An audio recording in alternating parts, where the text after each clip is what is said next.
Here we are back in lesson 8.5. Here's where we left off yesterday. So I'm just going to scroll up to the next page, 448. And we have a key idea and then a couple more examples. So our key idea, it's what we already know.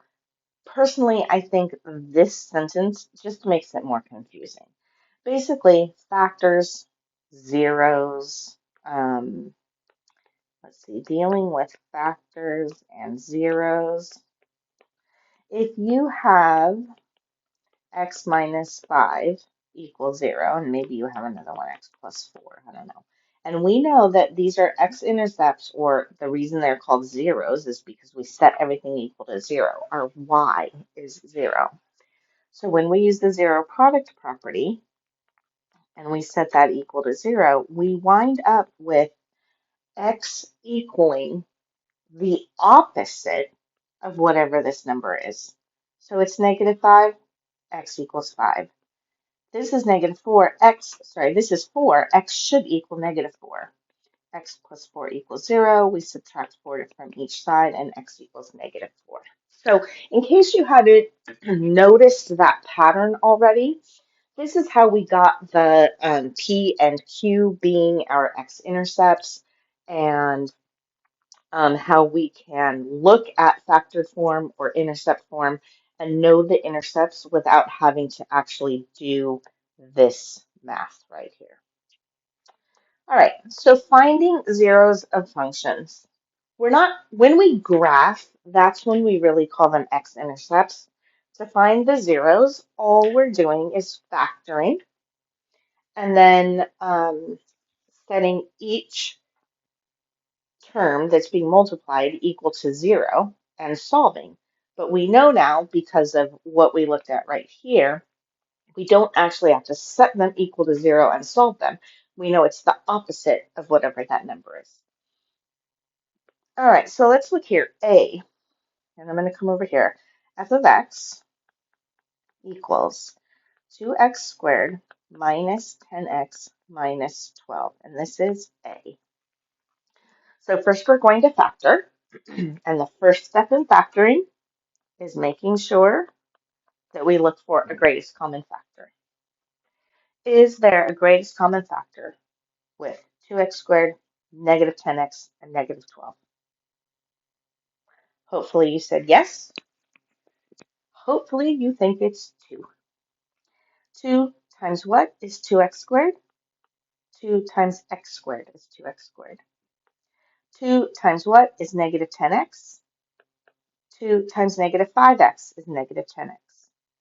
2 times what is negative 12? 2 times negative 6 is negative 12. So we factored out our greatest common factor. And now we're going to factor the rest of this. So using your Xbox method, negative 6, negative 5. So it can be, if we're listing our factors of negative 6, it can be 1, negative 6, negative 1, 6, 2, negative 3, negative 2, 3. Which one? I know a lot of people are going to go for that 2 and 3 right off the bat, but remember we're looking for negative 5, so it's going to be 1 and negative 6. Box. Do I like having grid lines to make my box? How nice.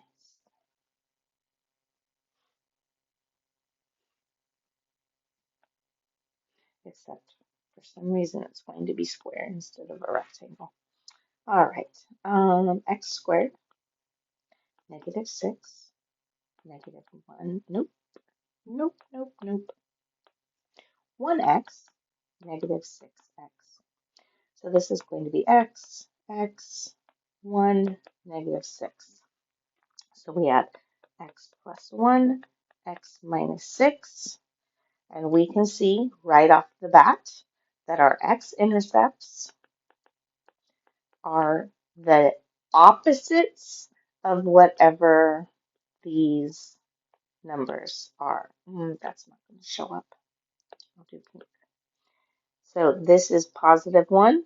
That means one of our x-intercepts is negative 1. This is negative 6. So that means one of our x-intercepts is positive 6. Oops. And that's our answer. And then if it had asked us to graph this, we know we could put zeros on the x-axis at negative 1 and positive 6. So let's try B. H of x equals x minus 1, x squared minus 16. Okay, cool. This one's already factored for us. Check to see if you can factor it any farther. I really, really, really hope that you're recognizing a special pattern here.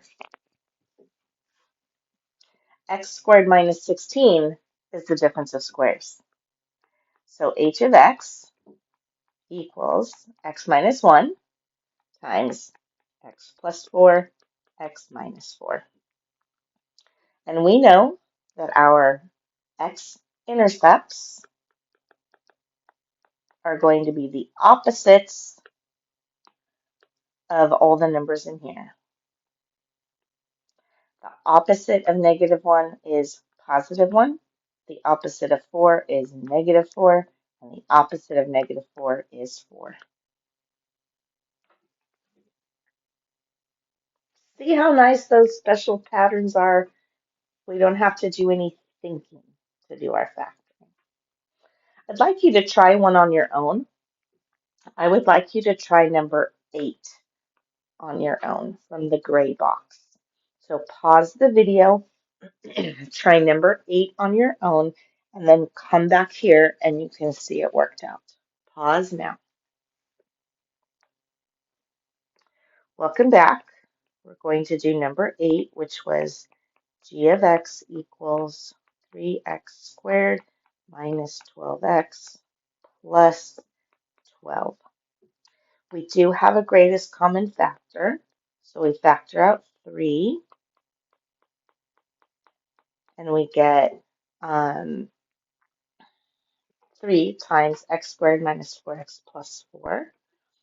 And this is factorable, and it's going to be, probably don't, oops, need that close, because it's going to be x minus 2 squared. If you want to see the x box, it's going to look like this: positive 4, negative 4, negative 2, negative 2, x squared, 4, negative 2x, negative 2x, x, negative 2, x, negative 2. So we have a double root here. So the x-intercept will be at 2, and you might want to make a note that it is a double root. If you just put 2, that's fine. All right. We are going to look at one more example today, using characteristics to graph and write quadratic functions.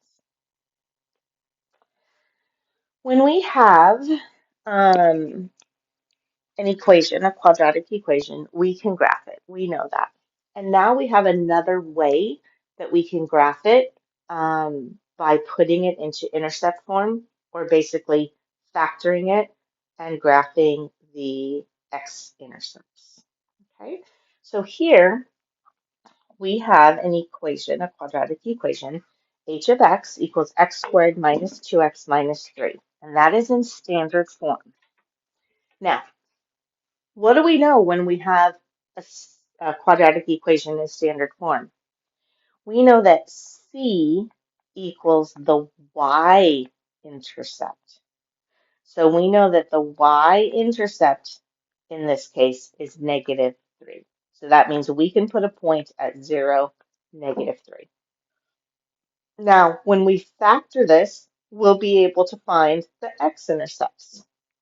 So h of x equals x squared minus 2x minus 3. I'm just going to draw a squiggly here so we know that those are not part of the same equation.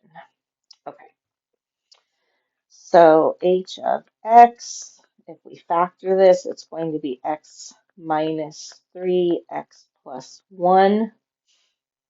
If you don't trust me, you can do your Xbox.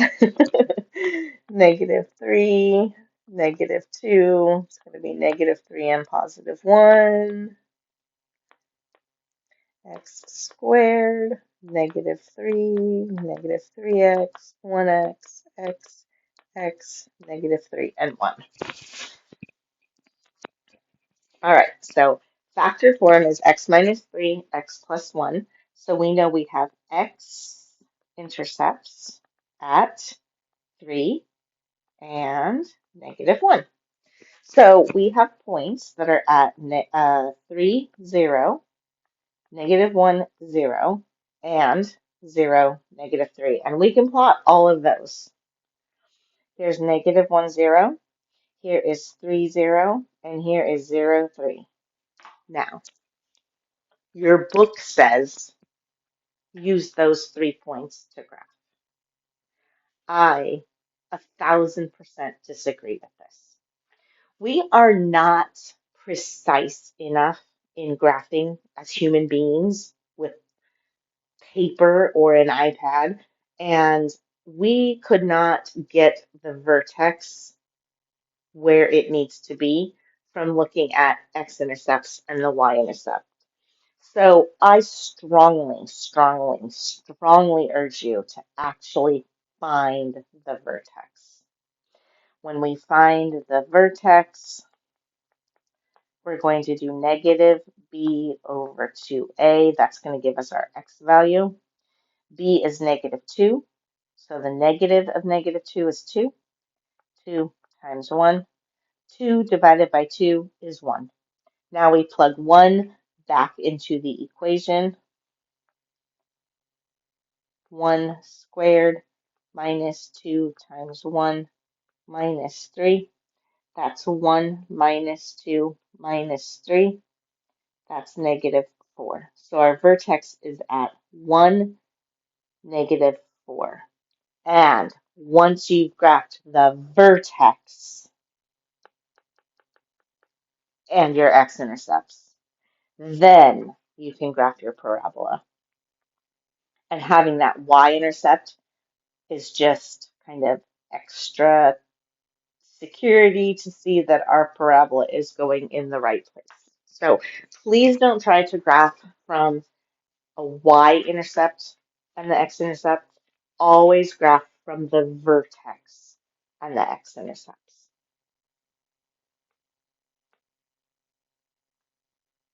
All right. This part, writing quadratic functions, you can look over it. It's really cumbersome, and I don't think it's something you necessarily need for Algebra 1. It'll be more important in future years of math, but you just want to know that you can write in vertex form using the vertex. You can write in intercept form using the zeros. And we know here that we also have um, some points that are on our x-axis and some that aren't. Okay, so you can scroll through, see how they came up with an equation. But like I said, it's doing one thing, coming up with an equation, doing another thing, coming up with a different equation, kind of combining the two, and it's really, really cumbersome.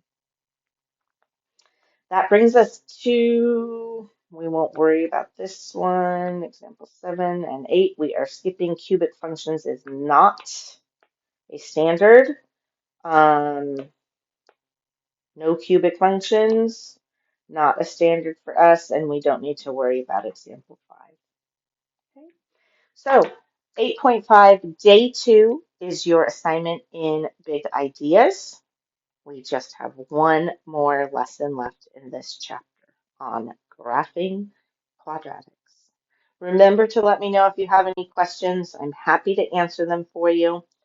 And good luck to you. Make sure you are acting appropriately in the classroom. I hope you have a great rest of your day.